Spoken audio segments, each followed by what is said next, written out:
You ready, buddy? Yeah. Where are we headed? Pigeon River. So we are in Hartford, Tennessee, about to get on the water. Here is the famed BP in Hartford. Got a tip on that from Whitewater Gypsy. Apparently they got the best chicken around. So we're gonna go a little bit further down here, I believe is the parking lot we're looking for. I'm looking for a Subaru with kayaks on top. How you feeling, big man? Okay. River rats. Oh, I think I see them right up ahead. See the parking lot? There's the Lower Pigeon. And today we're doing the Lower Pigeons, a little more tame. Perhaps next time we come up here, we'll tackle the upper. Oh yeah, out here with all the famous people today. How you doing, sir? I'm along for the ride today, buddy. Good deal. Hey, how you doing? Good. Good to see you again. Good to see you. Awesome. Good to see you, brother. How are you?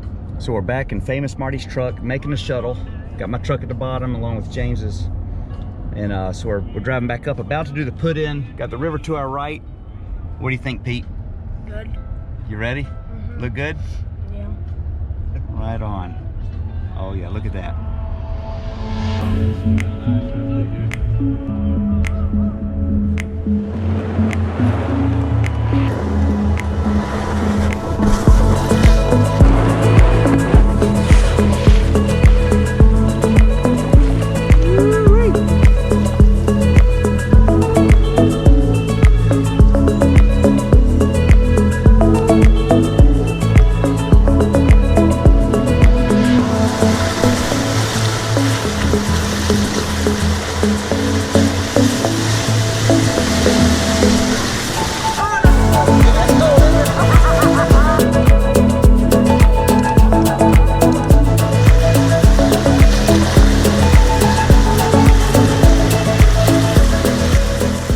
So Pete and I found ourselves on the river again with James Burleson and the Foothills Paddling Club on a perfect Saturday afternoon. Today we're on the Pigeon River and we are actually running the Lower Pigeon. The Lower Pigeon is basically a Class 2 run. Most of the way is filled with Class 1 and Class 2 riffles, waves, ledges, small rapids. There is a couple rapids of note. This is a surf wave. If you're into play boating, this is a great place to do that. But we snuck that on the left to get Pete through there because he's not really into surfing, and that's a great place to start surfing whether you want to or not. Easily scoutable, easily runnable on the left or right. Or you can just get in there and mix it up. The rest of the run is mostly comprised of open water, river-wide boogie, Class 2 waves, ledges, small holes. No big problems. At the very end, there's a rapid called Maytag that can be a Class 3 hole if the water's high enough. And you can easily run that on the right. You can sneak by it on the left, or you can try to punch the hole if you want to take the hero line. It's a great run for a beginner to put in their quiver or a resume of experience. And that's what we're doing today. We do have plans to come back and tackle the upper, as well as hundreds of other rivers across the southeast and wherever else this awesome activity takes us. But today we're just out here building confidence.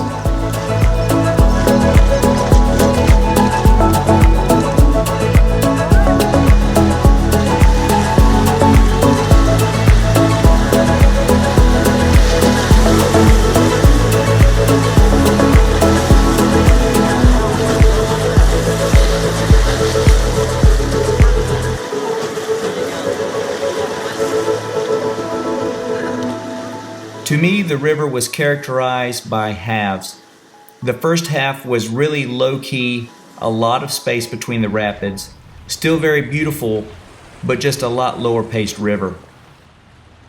The second half begins with a section known as the ledges, and the pace really picks up from there to the end, and you know you're getting there when you see the big bridge.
object is to have fun while we're learning, and here you see I nudge Pete a little bit just to help him out to get him off that broach, and I didn't know what it was, thought it may be a strainer.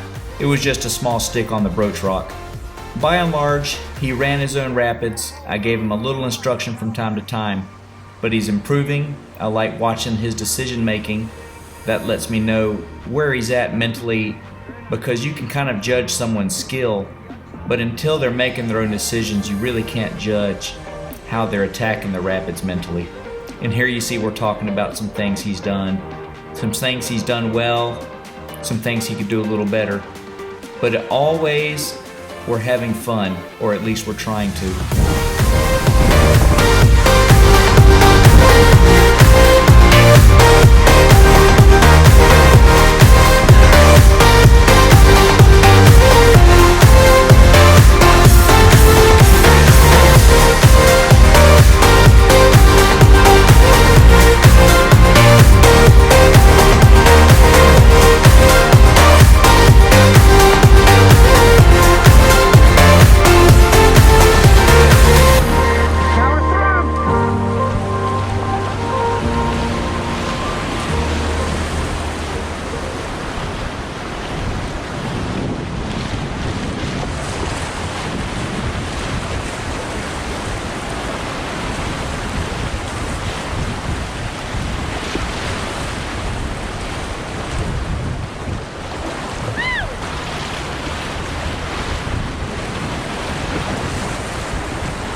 You head left.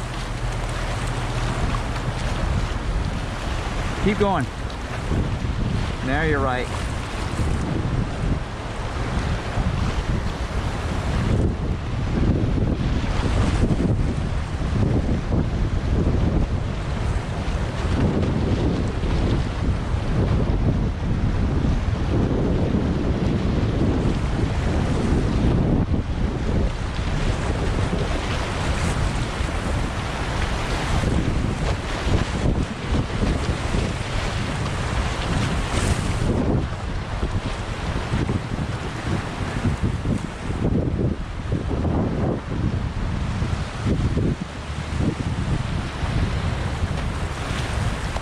Up next is a little technique called a hole skip, where there's any kind of hole, if you boost stroke and kind of send your feet out over that hole, you can skip right over it.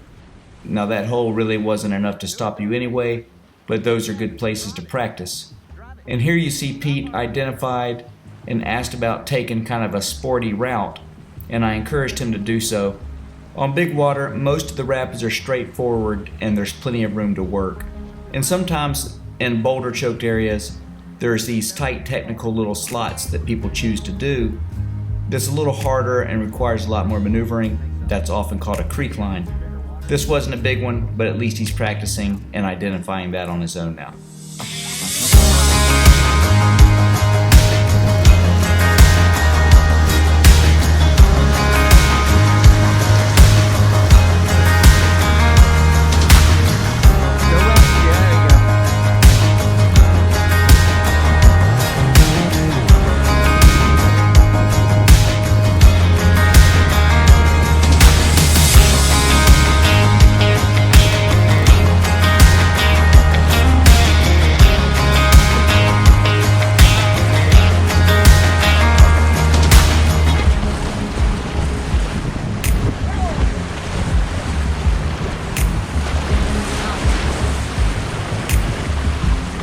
I like those wave trains.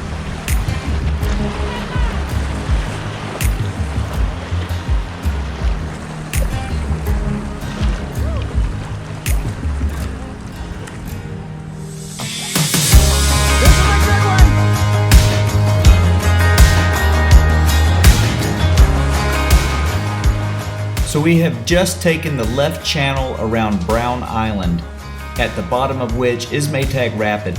So you want to stay on the right bank unless you want to get into the hole of Maytag. And there you see the I-40 bridge up ahead. And whether you run the hole or if you run the wave trains on the right, you need to stay right after that rapid to avoid the left pylons of the bridge. If I go to the left, you stay on the right, okay?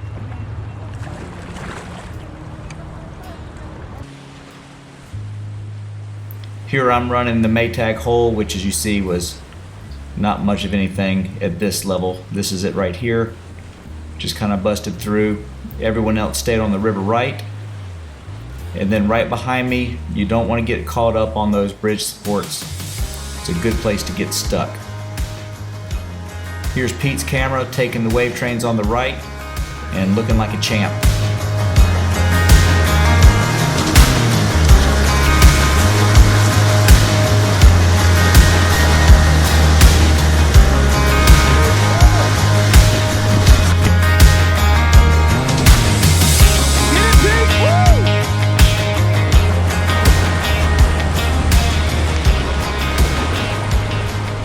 Let me just say that debris pile on the bridge post is a great place to die.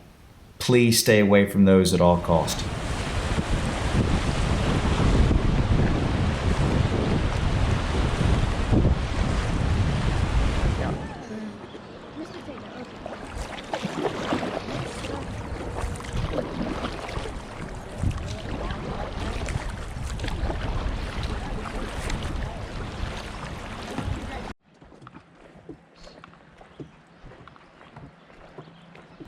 Well, we all survived. I ran Maytag at the end.